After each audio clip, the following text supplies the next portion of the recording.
Hello. മാളിൽ പോയപ്പോൾ നമ്മൾ ബീറ്റ്റൂട്ട് വാങ്ങിയിട്ടുണ്ടായിരുന്നു. കുറച്ച് അച്ചാറിടാമെന്നൊക്കെ വിചാരിക്കുന്നുണ്ട്. അങ്ങനെ എല്ലാം അരിഞ്ഞു പെറുക്കി വന്നപ്പോൾ അച്ചാറിനുള്ള കുറച്ച് സാധനങ്ങളൊന്നും ഉണ്ടായിരുന്നില്ല. അതുകൊണ്ട് ബീറ്റ്റൂട്ട് അച്ചാർ നാളെ ഇടാമെന്ന് വിചാരിച്ചു. ഒരു കക്ക റോസ്റ്റിൻ്റെ റെസിപ്പി കാണാം. ആദ്യം തന്നെ ഞാൻ കുറച്ച് മഞ്ഞൾപ്പൊടി ഉപ്പൊക്കെ ഇട്ടിട്ട് കക്ക നന്നായിട്ട് വേവിച്ച് മാറ്റി വെച്ചിട്ടുണ്ട്. പിന്നെ കുറച്ച് ഇഞ്ചി, വെളുത്തുള്ളി, കറിവേപ്പിലയൊക്കെ വെളിച്ചെണ്ണ ചൂടാക്കിയിട്ട് ഇട്ടിട്ട് ഒന്ന് ചെറുതായിട്ടൊന്ന് ഒരു മിനിറ്റ് വഴറ്റിയതിന് ശേഷം അതിലേക്ക് വലിയ ഉള്ളി, ഞാൻ ഒരു ഉള്ളിയാണ് എടുത്തേക്കുന്നത്, അത് ചേർത്തിട്ടുണ്ട്. കക്ക പല സ്ഥലങ്ങളിലും പല രീതിക്കാണ് വെക്കുന്നത്. ഞാൻ എൻ്റെ സ്റ്റൈലാണ് കാണിച്ചു തരുന്നത്. ഞാൻ രണ്ട് സ്റ്റൈലിൽ വെക്കാറുണ്ട്. തേങ്ങ ഇട്ടിട്ട് വെക്കാറുണ്ട്, തേങ്ങ ഇടാണ്ടും വെക്കാറുണ്ട്. ഇത് തേങ്ങ ഇടാണ്ടാണ് വെക്കുന്നത്.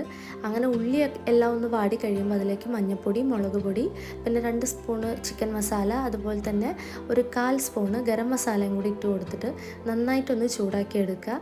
നമ്മൾ ഇട്ട് കൊടുത്ത പൊടികളൊക്കെ ഒന്ന് ചൂടായി വന്നതിന് ശേഷം നമ്മൾ വേവിച്ച് വെച്ച കക്ക അതിലേക്ക് ചേർത്ത് കൊടുക്കുക. അത് ചേർത്തതിന് ശേഷം നന്നായിട്ട് മിക്സ് ചെയ്യുക.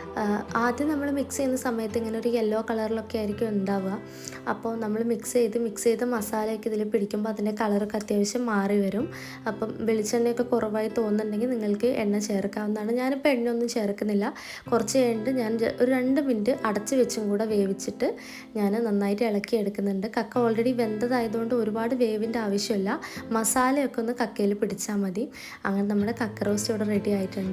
ഇത് ചോറിൻ്റെ കൂടെ കഴിക്കാം, ചപ്പാത്തിൻ്റെ കൂടെ കഴിക്കാനൊക്കെ നല്ലതാണ്.